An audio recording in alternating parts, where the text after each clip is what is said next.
लखनऊ में बाबा बैठे हैं,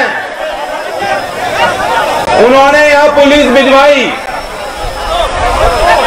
और घगर जाकर यहां कुछ अधिकारियों ने बदतमीजी की थी। बताओ बात सही है कि नहीं है? फिर मैंने योगेंद्र जी को कहा, गांव के सुधीर जी बैठे हैं, इन्होंने मुझे बताई कैसे कैसे हुआ। मैं बात को कहना चाहता हूं, अगर कोई अधिकारी आके गांव में, यहां कई जगह केस भी लगाए गए हैं, ट्रैक्टरों पे जुर्माना भी लगाया गया है। मैं खुले दिल से कहना चाहता हूं, अगर किसी पुलिसकर्मी को चोट लगती है, ऐसी बात नहीं, वे भी हमारे बीच के लोग हैं, हमारे घर के लोग हैं, वे चोट भी हम महसूस करते हैं। लेकिन वर्दी की अपनी परंपरा होती है, उनके अपने संस्कार होने चाहिए। वर्दी पहने हर एक अधिकारी को, पुलिसकर्मी को मैं बात कह देना चाहता हूं, अगर वे अपनी अंतरात्मा की बात मानेंगे, सही और गलत की पहचान करेंगे, कोई वर्दी पहनने वाला आदमी कभी किसान पे हाथ नहीं उठा सकता। और आपको चेता देता हूं, ये पंचायत इसलिए बुलाई गई कि आपकी आंखें खुल जाए।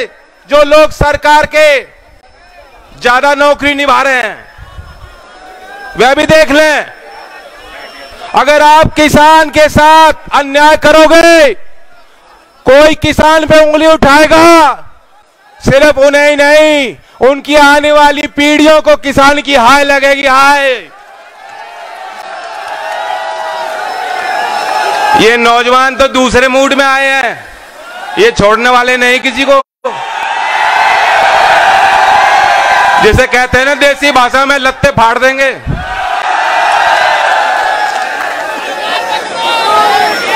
ये जो गूंज आज आ रही है, इसे बना के रखना है। फिर मुझे कहा गया जी यहां तो अनुमति नहीं मिली पंचायत करने की, धारा 144। योगी जी आपका माथा बहुत बड़ा है, 144 यहां छपवा लो।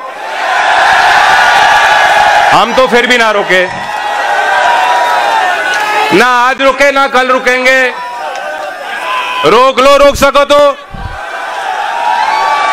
और क्यों रुके? हमने क्या गलत कर रहे?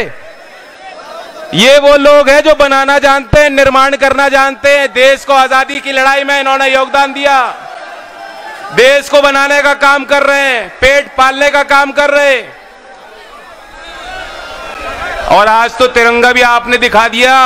ये भाजपाइयों को तो दूसरा झंडा थामना पड़ेगा, तिरंगा ना बच रहा इनका। ये वो लोग हैं जो जब इन्होंने तिरंगा चलाया था, लड़ाई लड़ी थी, उनके हाथ में तिरंगा नहीं था, वह नहीं फहराते थे। और आज वे लोग आपको कह रहे हैं कि तुम लोग बागी हो गए, तुम्हारे अंदर राष्ट्रीयता नहीं बच रही। ये दलाल, ये झूठे लोग ये कह रहे हैं किसान आतंकवादी है, इन्हीं की मित्र मंडली के लोग हैं। मुंबई वाले बैठी हैं, कंगना रनौत, उनका तो नाम लेना मुझे पसंद नहीं आ रहा। भाइयों, पहले उनकी फिल्म देखियो, माफ है, आगे उनकी एक पिक्चर मत देखना तुम, जो तुम्हें आतंकवादी बताती हो। और आपने को पता है, ये वही लोग हैं जो शहंशाह बैठे हैं दिल्ली में, उन्हीं की मित्र मंडली है। एक उनके इशारे पे काम हो रहा है सारा, वही भाषा। कोई खिलाड़ी है, कोई एक्टर है, कोई सेलिब्रिटी है, वही भाषा का प्रयोग कर रहे हैं। और जवाब किसका दे रहे? कोई अंतरराष्ट्र में कोई है जो कह रहा है किसानों के साथ बुरा हो रहा है, हम किसान के साथ। क्या बुरी बात कह दी? किसको बुरी लगी और क्यों चोट लगी उस बात से? ये सच्चाई है, हमने देखा और आपने देखा है। दिल्ली आपकी, और आपको जाने से रोका जा रहा है, कील लगाई जा रही है, पक्का काम किया जा रहा है वहां से, कभी कोई किसान राजधानी में ना घुस पाए। दुनिया में वो तस्वीर जाएंगी नहीं क्या? और बदनामी किसकी होगी? पूरे देश की बदनामी हो रही है। अगर कोई अंतर्राष्ट्र में बैठा कोई भी व्यक्ति अगर उस पर टिप्पणी करता है, इसमें कोई बुरी लगने वाली बात नहीं है, समझ से परे है। एक तो 18 साल की बच्ची है, बहुत प्रसिद्ध है, स्वीडन की नागरिक हैं, ग्रेटा थनबर्ग। 15 साल की उम्र में बताता हूं कितने क्रांतिकारी सोच की वो लड़की है। अपने देश के संसद के बाहर बैठ गई थी और दबाव बनाने के लिए आंदोलन रचा। 15 साल की उम्र में 2 बार नोबेल पुरस्कार में वो नामित की गई शख्सियत है, बहुत बड़ी। जलवायु परिवर्तन की कोई अंतर्राष्ट्रीय स्तर की बैठक होती है, वहां जाती है और कहती है भविष्य की पीढ़ियों को बचाना है तो इस पर्यावरण को बचाना है। कौन सी गलत बात कर दी उसने? वहां उसने एक ट्वीट किया कि मैं किसान के साथ हूं और सारे लोग जो है एक तरफा उस पर चढ़ बैठे। यहां तक कि दिल्ली पुलिस ने उस पर जो है FIR कर दी। और कहां जाके, मैं जानता हूं कानून के लंबे हाथ हों, लेकिन कहां जाके पकड़ोगे? कुछ नहीं हो रहा, बदनामी कर दी सबकी और किसान का अपमान कर रहे रोज। मैं ऐसी बात आपके बीच रखना चाहता हूं पंचायत में जिसकी चर्चा होनी चाहिए। बहुत ज्यादा अहंकार आ गया इनके अंदर। मैं 2 नाम आपके बीच रखना चाहता हूं जो शायद मुख्य धारा के मीडिया ने बताया ही नहीं, उनकी बात छप नहीं रही, लेकिन जो ये जो लड़के हैं, बच्चे हैं हमारे सोशल मीडिया पे जो सक्रिय हैं, उन्हें पता है। एक हरियाणा के गुरमुख सिंह हैं, 80 साल के हैं, एक्स आर्मी मैन हैं। पता नहीं कहां से दिल्ली से उनको उठा के दिल्ली पुलिस ने कैद कर रखा है। 80 साल के बुजुर्ग किसान बन के गए थे, कोई अपराध नहीं किया, किसी पर न्याय नहीं किया, किसी से कुछ लिया नहीं, कुछ छीना झपटी नहीं करी, किसी के साथ हिंसा नहीं करी। उस 80 साल के बुजुर्ग को क्यों पकड़ा है पुलिस ने? क्यों अमित शाह वहां बैठ के अपने पुलिस से ऐसे लोगों को पकड़वा रहे हैं? क्या साबित होता है? दूसरा नाम जान लो, जीत सिंह जी हैं हरियाणा के, मनोहर लाल खट्टर के गांव के गुरुद्वारे में वे ग्रंथी हैं। भैंसवाल गांव के मैं सबसे पूछना चाहता हूं, गांव पे अगर किसी पे आपत्ति आएगी तो क्या जो भी हो वो ये देखेगा मैं इस पार्टी में वो उस पार्टी में? नहीं, सब एक हो जाओगे। वहां मुख्यमंत्री के गांव से एक व्यक्ति 70 साल का है, जीत सिंह, लाठियां बजाई उनके ऊपर, बंद है आज। उनकी तस्वीर पूरे देश में जानी चाहिए। ये हमारे बुजुर्ग हैं, हमारे लिए उन्होंने कुर्बानियां दी हैं और आज भी उनकी जो बातें रखी हैं। हमारे हरियाणा के एक पूनिया पत्रकार हैं, मनदीप पूनिया, मैं आपको बताना चाहता हूं, उन्होंने उनकी बात उजागर की। उन्होंने क्या गलत किया था? वो दिल्ली में कवर कर रहे थे, उन्होंने वीडियो जारी किया जब सिंगू बॉर्डर पे उन्होंने हिंसा रची। वो रची गई है, अपने आप नहीं हुई, पहले से उसकी तैयारी थी।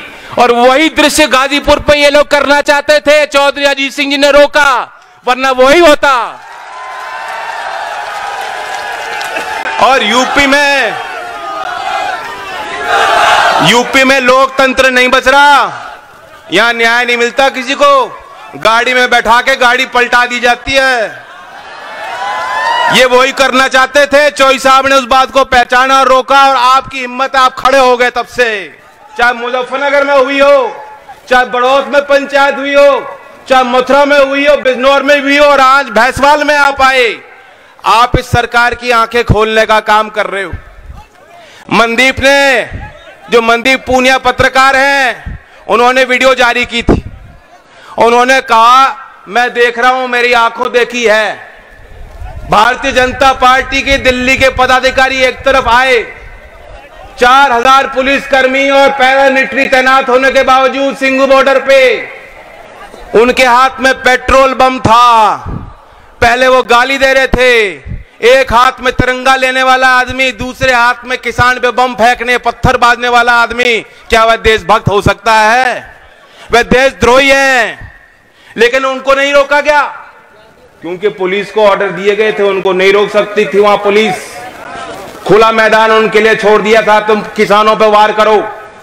और यही पत्रकार पूनिया जी के शब्द हैं, वो कहते हैं कि वहां उसके बाद उन्होंने जो महिलाओं का टेंट था उसे जलाने की कोशिश की, खूब गाली गलौज करी, खींच खींच के मार रहे थे और वहां पुलिस वाले मूक दर्शक बन गए।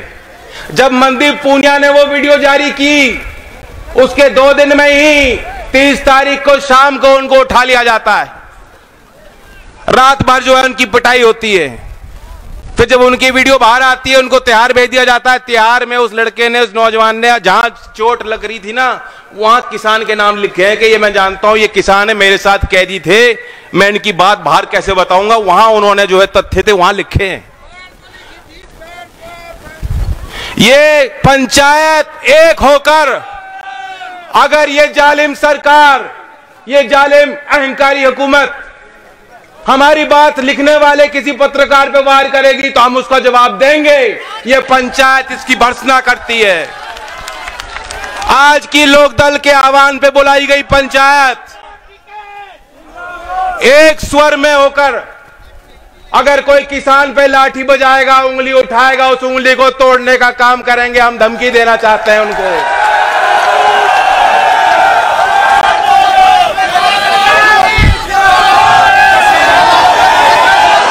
लगा लो कोई धारा बनती हो तो।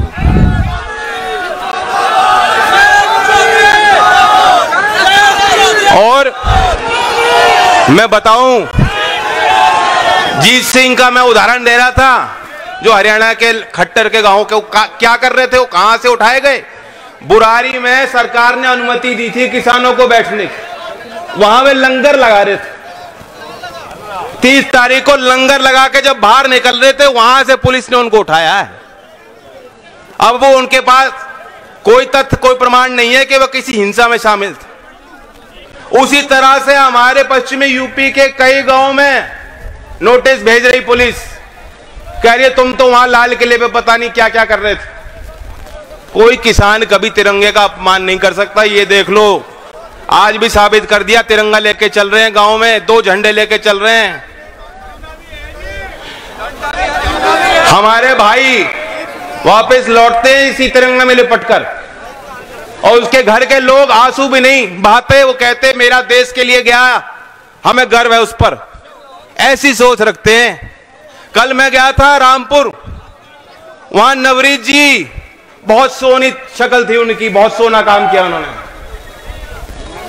उनकी आखिरी अरदास थी, बहुत भीड़ थी, बहुत पंजाब से लोग आए, हरियाणा से लोग आए, उत्तर प्रदेश के कोने कोने से कोई आके मुझे मिला कि मैं बड़ौद से आया, पीलीभीत से बहुत लोग थे, उनके घर के लोग थे। उनके पिताजी साहब सिंह जी से मैंने मुलाकात की और उनके दादा वहां थे। उन्होंने माइक पकड़ा, जानते हो क्या कहा उन्होंने बात कही, ये कोई एक जाति की बात नहीं, मेरा पोता चला गया, मेरा पोता इसलिए मरा कि किसान कौम की बात थी। कोई भी नेता धर्म की, जाति की बात ना करे, कोई आदमी ये कमजोरी ना करे। हम लोग एक हैं और एक होके हमें लड़ाई लड़नी। कितनी बढ़िया बात उन्होंने कही। हिम्मत चाहिए इस बात के लिए। इन लोगों को परिवार का क्या मालूम, जो आपने बैठा दिए, इन्हें परिवार का कुछ लेना देना नहीं इनको। जब कोई जिम्मेदारी संभालता है परिवार की, वो जानता है, वो नई पीढ़ी को बढ़ाना जानता है। मुझे बहुत खुशी है, ये जो हमारी अगली पीढ़ी है, नई पीढ़ी है, जो नौजवान है, ये बहुत काबिल है। एक बच्ची आराध्या देखो, मंच पे आई है, 6 साल की है, आई 2 बार आई, तीसरी बार आई, खुद खड़ा होकर सेल्फी ले रही थी, अजय के साथ नाच रही थी। तो मैंने पूछा कहां से हो, गांव की हूं। आराध्या है, बच्ची है, इस उम्र में इतना आत्मविश्वास हमें तो नहीं था, मेरे अंदर नहीं था, इसके अंदर है। तो ये नई पीढ़ी पे को बेशक जो हम लोगों से गलतियां हो रही हैं, वे भी ये सुधार लेंगे। ये बहुत काबिल है, सक्षम है, और ये भी जानते हैं खेती किसान परिवार से बच्चे हैं। ये जानते हैं सिर्फ खेती से गुजारा नहीं, लेकिन अगर आज हम किसान बनकर, किसान पुत्र बनकर लड़ेंगे नहीं, आगे और कमजोरी हो जाएगी, आगे और कमजोरी हो जाएगी। चौधरी चरण सिंह जी ने जमीन दिलाई थी चौधरी छोटू राम जी से। चौधरी छोटू राम जी चौई साहब के उस काम से प्रेरित होकर उन्होंने मंडी कानून बनवाया आज सरकार कह रही है ये सारी व्यवस्था बेकार है, हम जो 3 कानून ला रहे हैं बहुत बढ़िया हैं। किसान समझ गया, एमएसपी तो आज भी नहीं मिल रही।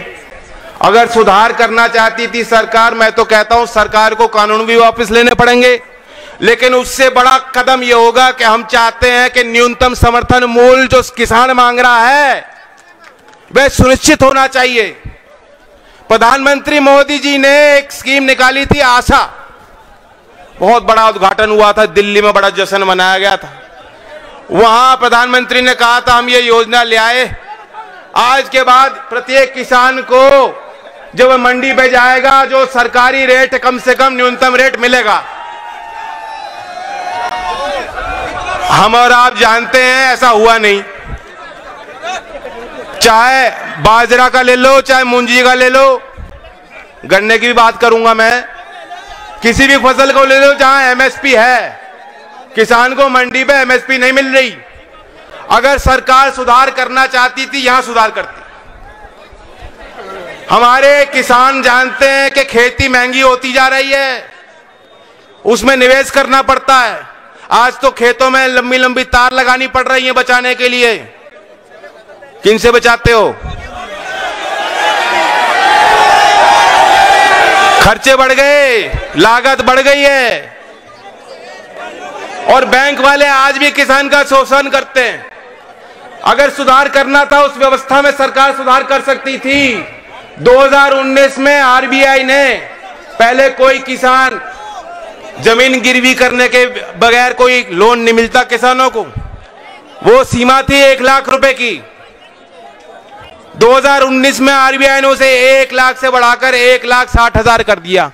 यही बात है ना, 1,60,000 रुपए तक किसान लोन ले सकता है बिना जमीन को गिरवी करे।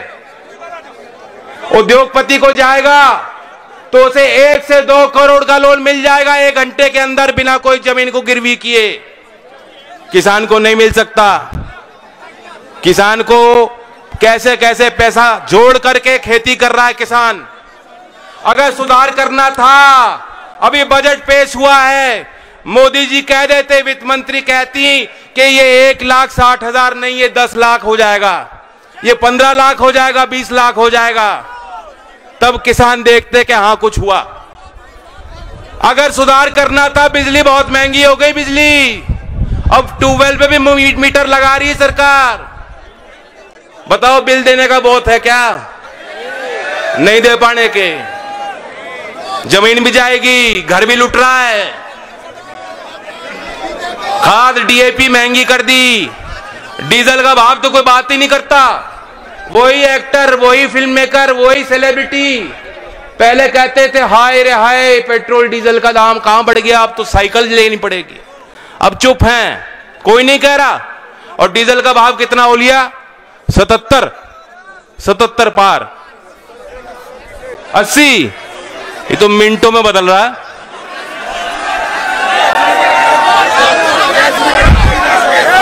अगर सुधार करना था तो यहां सुधार कर सकते थे कि किसान को सब्सिडी देंगे। बताओ राजी हो कि नहीं इस बात को? वहां सुधार इनसे हुआ नहीं, एमएसपी देने को राजी नहीं सरकार। और ये 3 कानून, काले कानून, जिन्हें आम पब्लिक कह रही है, आम किसान कह रहा है, साधारण किसान सड़क पे किसी भी क्षेत्र में जाके पूछ लो, आम आदमी कह रहा है काले कानून। जुबान पे लग गई बात, जो जुबान पे रट लग गई।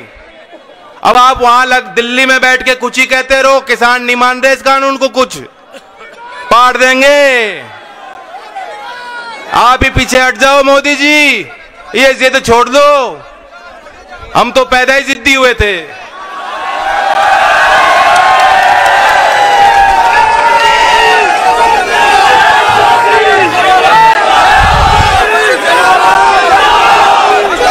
गन्ने की बात पे आ जाऊं, बहुत ओलिया यही इसी क्षेत्र का है मंत्री, इसी जिले का। कैराना के चुनाव में उन्होंने कोशिश की थी, हमने एक ही नारा दिया था, वो नारे में आप जीत गए थे। जिन्ना जीतेगा या गन्ना जीतेगा, गन्ना जीता था। यही बात आज फैसला ले लो, बड़ी पंचायत में कह रहा हूं फैसला ले लो।